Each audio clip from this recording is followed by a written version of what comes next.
எல்லாருக்கும் வணக்கம்.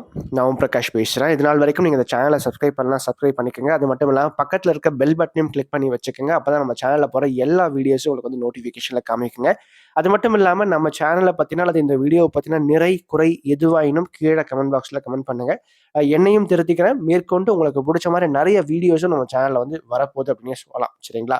ஸோ வீடியோக்குள்ள போறதுக்கு முன்னாடி ஒரு லைக்கை போடுங்க. அதே மாதிரி இந்த வீடியோ பிடிச்சிருந்தா உங்க ஃப்ரெண்ட்ஸுக்கும் ஃபேமிலிக்கும் ஷேர் பண்ணுங்க. வாங்க இப்போ வீடியோக்குள்ள போலாம்.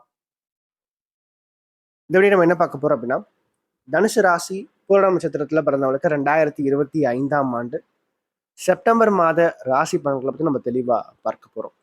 இந்த செப்டம்பர் மாதம் எத்தகைய மாற்றங்களை கொடுக்க போகுது, யார் யார் மூலமாக என்னென்ன பலன்கள் கிடைக்க போகுதுன்றத தெளிவா பார்க்கலாம் வாங்க. தனுசு காலபுருஷனுக்கு பாக்கியஸ்தானமா வரும். தர்ம ராசி தர்மஸ்தானம் அப்படின்னு சொல்லலாம். தனுசை பொறுத்த வரைக்கும் உண்மைக்கும் நேர்மைக்கும் கட்டுப்பட்டவங்க, உண்மையான உழைப்பாளிகள், தான தர்மத்துல ஈடுபாடு கொண்டவங்க, எதையுமே அதாவது வாழ்க்கைய இப்படிதான் வாழணும்னு சொல்லிட்டு ஒரு கோடு போட்டு அதை நோக்கி வாழ்க்கையை வந்து வாழக்கூடியவங்க இவங்க. சரிங்களா? அது மட்டும் இல்லாம இந்த தனுசு அப்படின்னாவே வந்து பாத்தீங்கன்னா ஒரு உண்மை நேர்மை சம்பந்தப்பட்ட விஷயங்கள், எதுலையுமே ஒரு இரக்க சுபாவம் சார்ந்த விஷயங்கள், நேர்மையா இருக்கணும் உண்மையா இருக்கணுன்ற எண்ணங்கள் அதிகம் கொண்டவங்க தான் இந்த தனுசு ராசிக்காரங்க. ஸோ அதுல வந்து பூர நட்சத்திரக்காரங்களுக்கு இந்த செப்டம்பர் மாதம் குறிப்பா எப்படி இருக்க போகுது அப்படின்னு பார்க்கும்போது 10ஆம் இடத்துல செவ்வாய் இருக்காருங்க. சனி பகவான் 4ஆம் இடத்துல இந்த மாதம் முழுக்க இருக்காரு. பொதுவா சுகஸ்தானத்துல சனி வந்து உட்காந்துட்டாவே நம்ம வாழ்க்கை அப்படின்னு பார்க்கும்போது ஓடிக்கிட்டே இருக்கிற மாதிரி தான் இருக்கும். சரிங்களா? கொஞ்ச நேரம் கூட உட்காரத்துக்கு டைம் இருக்காது. ஏதோ ஒரு அலைச்சல், ஒரு நிம்மதியா எந்த ஒரு கவலையும் இல்லாம ஒரு ஸ்ட்ரெஸ் இல்லாம உட்காந்து ஹாயா வீட்டுல உட்காந்து ஒரு டிவி பார்க்கறது, ஒரு படம் பார்க்கறது, இதுக்கெல்லாம் டைமே இருக்காது. ஏதோ ஒரு டிஸ்டர்பன்ஸ் அப்படின்னு லைஃப்ல இருந்துகிட்டே இருக்கும். ஒண்ணு எப்ப பார்த்தாலும் வேலை வேலைன்னு சொல்லிட்டு ஓடிட்டே இருப்பீங்க, அல்லது வீட்டுல உட்காந்தாலும் வீட்டுல நிம்மதி இல்லாம உட்காந்துட்டு இருப்பீங்க. ஸோ இப்படிதான் ரெண்டுத்துல எதுனா ஒண்ணுதான். சரிங்களா? ஒண்ணு ரொம்ப பிஸியா இருப்பீங்க, இல்ல ஒண்ணுமே இல்லாம இயக்கத்தோட இருப்பீங்க. அதுதான் சனி கொடுப்பார். 4ஆம் இடத்துல சுகஸ்தானத்துல சனியை உட்காந்துட்டாவே இப்படிதான் பண்ணுவார். எதுலையுமே ஒரு தடை, ஒரு தாமதம் சார்ந்த விஷயங்கள் கடந்த காலங்கள்ல ஏற்பட்டிருக்கும். முயற்சிகள் எவ்வளவுதான் நம்ம வந்து முட்டை கட்டி முன்னுக்கு வர ட்ரை பண்ணாலும் ஏதோ ஒரு தடை அப்படின்றது இருந்துகிட்டே வந்திருக்கும். ரெண்டாவது உங்க பேச்சு சரி கிடையாது. அதாவது சனி வாக்காதிபதி, ஜனாதிபதி, அவர் செவ்வாயினுடைய பார்வையை வாங்கி இருக்கும் போது என்ன பண்ணுவார்னா பேச்சின் மூலமாக தான் குடும்பத்துல பிரச்சனை வந்திருக்கும்.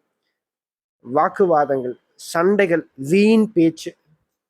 அது மட்டும் இல்லாம செவ்வாயும் 10ஆம் இடத்துல இருக்கும்போது உழைக்கிற உழைப்புக்கு தகுந்த வருமானம் சம்பந்தப்பட்ட விஷயங்கள், அங்கீகாரம் சார்ந்த விஷயங்கள் கிடைக்காது. அதிர்ஷ்டம் அப்படின்றது கொஞ்சம் குறைவாகத்தான் இருக்கும். என்னதான் நம்ம கஷ்டப்பட்டு உழைச்சாலும், கஷ்டப்பட்டு ஓடினாலும் மற்றவங்களுக்கு ஈஸியா கிடைக்கிற விஷயம் உங்களுக்கு ரொம்ப கஷ்டப்பட்டு தான் கிடைக்கும். ஸோ இத்தகைய அமைப்புகள் கடந்த காலங்களில் ஏற்பட்டிருக்கும். சில பேருக்கு வேலை இழப்புகள் ஏற்படுறது. ஸோ அந்த அமைப்புகள்லாம் கடந்த காலங்களில் நீங்க பார்த்துருக்க முடியும் வாழ்க்கையில. ஏன்னா 10ஆம் இடம் பயங்கரமா கெட்டு போயிருக்கு. சரிங்களா? ஸோ அப்படி இருக்கும்போது எப்பவுமே ஒரு ஜாதகத்துல எடுத்துக்கோங்க, சனியும் செவ்வாயும் எங்க சேர்ந்து இருந்தாலும் சரி, எந்த பாவகத்தை இருவரும் சேர்ந்து பார்த்தாலும் சரி, அந்த பாவகமும் சரி, இவங்க சேர்ந்து இருக்கிற இடமும் சரி கண்டிப்பாக கெடும். அது எந்த வீடா இருந்தாலும் சரி.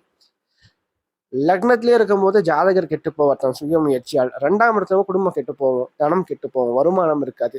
ஸோ இப்படியாக ஒரு ஒரு வீட்டுல இருக்கும்போது அந்த இடங்கள் பாதிக்கப்படும். அப்போ இப்போ இன்றைக்கு கோச்சாரத்துல வந்து பாத்தீங்கன்னா தனுசு போராட்டத்துல பிறந்தவங்களுக்கு 10ஆம் இடத்துல தொடர்பு கொள்றாங்க, 4ஆம் இடத்துல தொடர்பு கொள்றாங்க. சரி, 4ல சனி 10ல செவ்வாய்.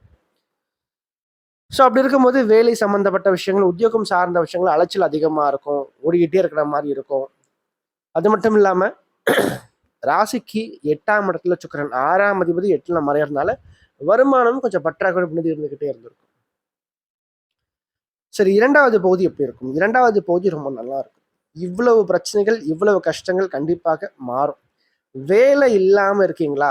கண்டிப்பா நீங்க இப்ப முயற்சி பண்ணுங்க, வேலை கிடைக்கும். சரிங்களா? என்ன ஒண்ணு, கொஞ்சம் வந்து உங்களுடைய தகுதிக்கும் திறமைக்கும் கொஞ்சம் குறைவான இடத்துல ஒரு வேலைக்கு முயற்சி பண்ணுங்க. ஏன்னா சனி 10ஆம் இடத்தை பார்க்குறேன். சனி பார்த்துட்டாவே நம்முடைய எண்ணங்கள் கொஞ்சம் நம்ம கீழே டவுன்ஃபால் பண்ணிக்கணும். ரொம்ப ஹைஃபையா, ரொம்ப ஹை லெவல்ல யோசிக்கக்கூடாது. கொஞ்சம் நம்ம கீழே ஒரு அடிமட்டத்தில் யோசிக்கிற மாதிரி யோசிக்கணும். ஒரு ஆவரேஜா ஒரு லைஃப்பை லீட் பண்ணி கொண்டு போறதுக்கு ஒரு சம்பளம் இருந்தா போதுன்ற மைண்ட் செட்ல நீங்க வேலையை தேடணும். ஒன்ஸ் வந்து ஒரு ஜாப்ல நீங்க ஜாயின் பண்ணா அதன் பிறகு மெல்ல மெல்ல இன்னொரு கம்பெனிக்கு ஷிஃப்ட் ஆகிட்டு போயிட்டே இருக்கலாம். அது அப்புறம் ஃபியூச்சர்ல. ஆனா இப்போதைக்கு சனியினுடைய பார்வை 10ஆம் இடத்துல இருக்கனால இது போன்ற அமைப்புல நீங்க வந்து வேலையை அமைச்சுக்கணும். ரெண்டாவது, லாபஸ்தானத்துக்கு செவ்வாய் வருவார் இந்த மாதிரி 2வது பகுதியில். 11ஆம் இடமான லாபஸ்தானத்துல செவ்வாய் வந்து அமர்றது ஒரு மிகப்பெரிய ஒரு பக்கபலம் ஒரு வாழ்க்கையில, சரிங்களா? அதிர்ஷ்டத்தை அள்ளி கொடுப்பார், வருமானத்தை அள்ளி கொடுப்பார். திருமணமான பெண்களுக்கு அந்த குழந்தை பாக்கியம், புத்திர பிராப்தி சார்ந்த விஷயம் யாருக்கு இன்னும் கிடைக்காம இருக்கோ தற்போது கிடைக்கும். அதே போல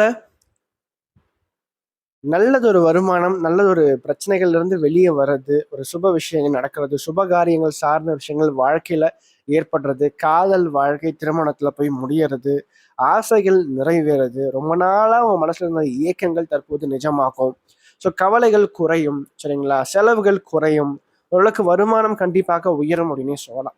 சரி, இந்த மாதத்தை பொறுத்த வரைக்கும் 2 நபர்களால் ஒரு ஆதாயங்கள் காத்துட்டு இருக்குன்னு சொல்லி அது யார் யார் அப்படின்னு பார்க்கும்போது, ஒண்ணு வந்து பாத்தீங்கன்னா உன்னுடைய பிள்ளைகள் சார்ந்த வழியில, அதாவது இந்த மாதத்து 2வது பகுதியில செவ்வாய் நல்ல ஒரு நிலைமைக்கு வரதுனால உன்னோட பிள்ளைகள், குழந்தைகள் அல்லது உடன் பிறந்த இரத்த பந்தம் சம்பந்தப்பட்ட உறவுகள், இளைய சகோதர சகோதரிகள் வழியில நல்லதொரு ஆதாயங்கள், நல்லதொரு முன்னேற்றங்கள் கண்டிப்பாக உண்டு. பொருளாதார உதவிகள் அல்லது வந்து பாத்தீங்கன்னா அவங்க மூலமாக ஏதாச்சும் நல்ல காரியம் உன்னோட வாழ்க்கையில் நடக்கும், உதவிகள் கண்டிப்பாக கிடைக்கும். 2வது, குரு பகவான் நல்லா இருக்க, சரிங்களா?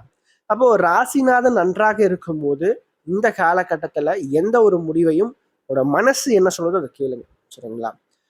மனசு சொல்றபடி நீங்க கேட்டினா கண்டிப்பா ஜெயிக்க முடியும், சரிங்களா? அதாவது உங்களை நீங்க நம்புங்க, மற்றவங்களை நம்புறீங்களோ நம்பலையோ, உங்களை நீங்க நம்பி ஒரு காரியத்தை நீங்க செஞ்சீங்கன்னா நிச்சயமாக அந்த காரியத்தினால வெற்றி பெற முடியும் அப்படின்னே சொல்லலாம் இந்த காலகட்டத்துல.